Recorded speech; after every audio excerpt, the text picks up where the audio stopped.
Hi, I am Rix, and this is the phase 2 of my AVM journey. When I was still in the hospital, I underwent series of physical therapy sessions. Since almost 17 days ako na-confine, need ma-exercise ng katawan ko. I was handled by one of the best physical therapists of Westlake Medical Center, the jolly and motivating Coach Chow.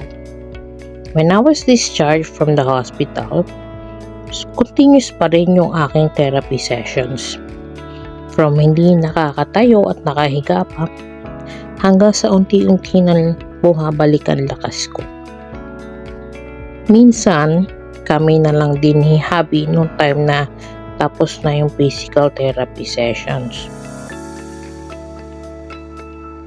5 months din na hindi ako nakakakilos mag-isa. Pinapaliguan ako ni hubby, ni hipag. Ginagabayan ako sa paglalakad. Hanggang sa nakakapaglakad na ako nakakakilos mag-isa. So yan yung mga therapy sessions na ginagawa sa akin. In preparation din para sa mga gagawin pa sa aking test.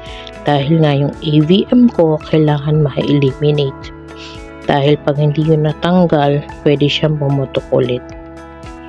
Kaya habang naghihintay, therapy sessions muna ako habang inaaral pa kung ano yung mga pwedeng gawin para matanggal yung AVM ko.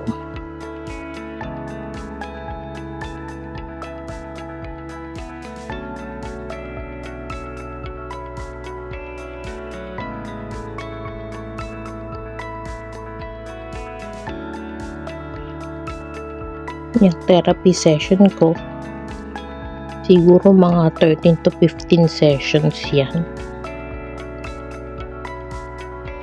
Hanggang sa bumalik at kaya ko na, kami na lang ang nagtuloy at nag-exercise sa bahay. So dahil merong taas at yan yung usual na ginagawa natin, tinulungan din ako umakyat bumaba ni Coach. Diyan, ilalagyan din ng pabigat yung binti ko. Isa yun sa therapy ginagawa sa akin. Pero bukod dyan, ine-exercise ko din yung bibig ko, yung dila ko, kasi kasama siya sa naapektuhan. Balance kasi yung tinamaan ng AVM ko.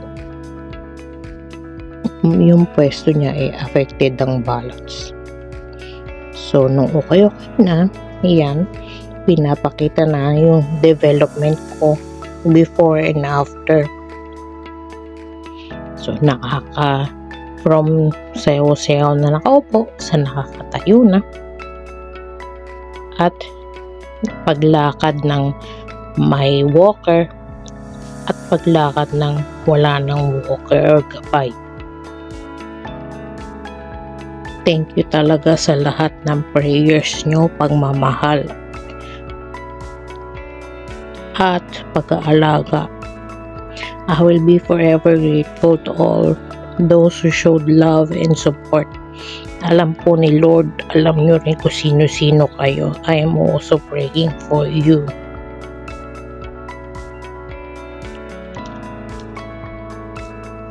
Sa lahat po na nagme-message, salamat. So these are my brilliant doctors na nakadiscover sa AVM ko. Si Dr. Destrisa, siya yung aking neurologist. And ang aking smart and young neurosurgeon, si Dr. Chan. Siya ang nagsalba na at nag-opera sa hydrocephalus ko. At siya rin yung matyaga nagplano kung ano ba yung mga ways para mapuksa. So kanina pinakita si Penny, classmate ko na nasa PGH, kasi kailangan ako mag-undergo ng angiogram with Dr. Apo, yung doktor kanina pinakita. So nag-angiogram ako para sa preparation kasi nung una embolization sana ang gagawin. So para mag-undergo ng embolization as preparation to treat AVM, kailangan ko muna mag-angiogram. Nagganap yan sa Manila Med noong 2025. At as a result, ayan po nakita ang AVM ko. Yun po yung tangled veins.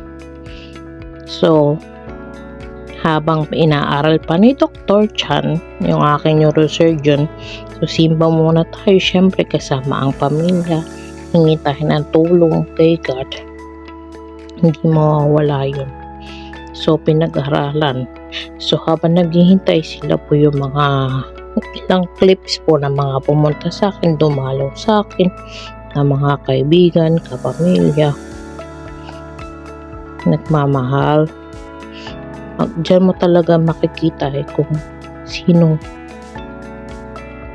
yung mga nagmamahal sa'yo. Magugulat ka na lang may darating. At bukod dun sa mga tumatawag na may message sa akin na lagi nandyan kahit nasa malayo sila, yung mga college friends ko, mga high school friends ko, lahat na kaibigan, kamag-anak sa abroad, kaibigan sa abroad, mga nandito. Yan ang aking TL family. Hindi talaga maiwasan na magsasayaw dahil yan ang hiling natin. So syempre sayaw-sayaw. Thank you ganyan ng family ko sa mga in-laws. So after nung angiogram, pinag-aralan ano bang mas best. Marami kasing options. It can be embolization or open surgery. Pero nakita na mas safe kung radiation. So, ni-ready ako for radiation. So, yung angiogram ko, embolization, hindi na natuloy. Kasi yun invasive. Pwede ma-confine ka ng 3 to 4 days. So, while waiting sa radiation ko, sayaw-sayaw muna, exercise, palakas ulit para sa radiation treatment ko na ginawa sa Asian Hospital. So, ang mga preparations niyan, may mga blood test, tapos MRI. Yung embolization, hindi na. Yung open surgery, in-exclude na kasi mas delikado siya, mas malaki ang risk kasi based sa result ng angiogram ko, nasa likod malalim yung pwesto ng AVM. So, ang last ay radiation. Ito yung pinaka-ginawa sa akin sa Asian Hospital. It is the Philippines' first and only CyberKnife S7 system robotic surgery machine. So, doon makikita sa Asian Hospital. So, luckily, meron tayo nito. Doon ako nag-undergo ng radiation session under the CyberKnife, yung robotic surgery machine.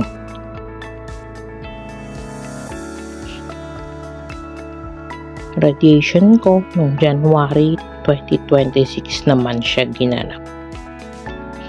So, habang naghihintay ng aking schedule, nagpapalakas muna tayo. Kasi dapat ready ang ating katawan para sa radiation sessions. Yung radiation sessions ko, 3 sessions siya na non-invasive talaga. Wala kang mararamdaman. As inihiga ka lang. Yung robot na ang bahala.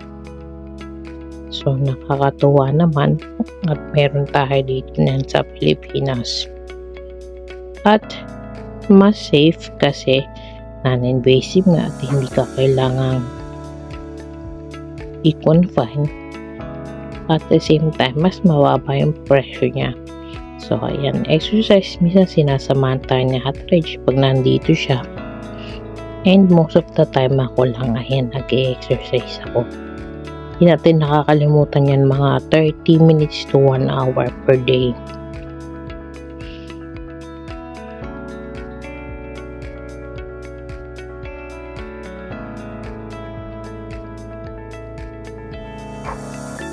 Yan yung time na bumusita ako sa school. Nakita ko ang aking daily family.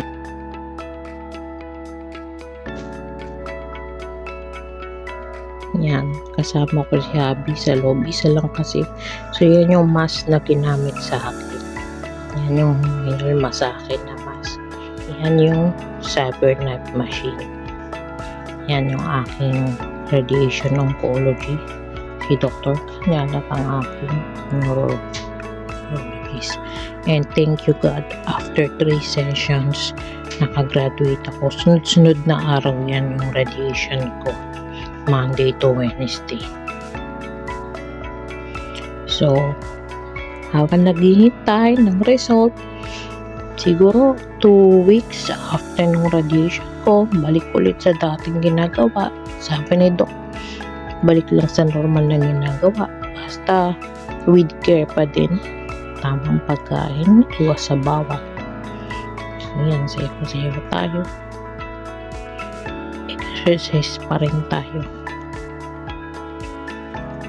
Hindi mawawala yun sayaw-sayaw. Yan, kasama pa rin si Ate Rich na may time siya at hindi mawawala yung pagkanta natin. Kasama yan, ini-exercise ko din yung aking para yung pagsasalita ko magbumalik sa normal din.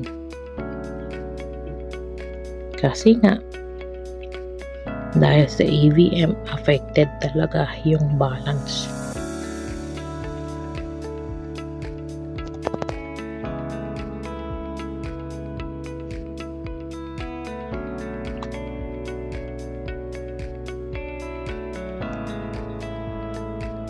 So, kahit nabubulbul pa, tuloy lang sa kanta. At ito na yung time, after 3 months, bumalik na kami sa Asian. In-MRI ulit ako to check kung kamusta at lumate ba, nawala na ba si AVM. Dahil non-invasive siya, nandyan pa rin naman siya. Hindi naman siya katulad ng open surgery na pwedeng matanggal, pwedeng tanggalin sa ulo. So, titignan lang paano siya i-treat. So, ayan. Sa dating di makalakad, ayan na, laban lang talaga. At gawin lang kung ano yung sinabi na mga treatment, tuloy-tuloy lang. Kasama ang pamilya at si God. So, waiting tayo ng ma-MRI dyan ulit. Maka-schedule. Then, while waiting sa result ng MRI, pampalis ng inip at kaba, sayaw-sayaw muna ulit, TikTok muna. And as a result, thank you God, there is a decreased number of tangled vessels. Decrease in the aggregate size from 1.5 by 9 cm dati, ngayon ay 0.8 to 0.7 cm lang after radiation. I will not be able to face this health condition without the support and love, prayers, and financial help of my friends, my relatives, family. Salamat po sa lahat sa inyo. Ako po ito ay tuloy pa rin ng paglaban kasama si God. Huwag po tayong bibitaw. Thank you family, my number 1 support system and my hubby. And of course, our God, our great healer. Thank you Lord.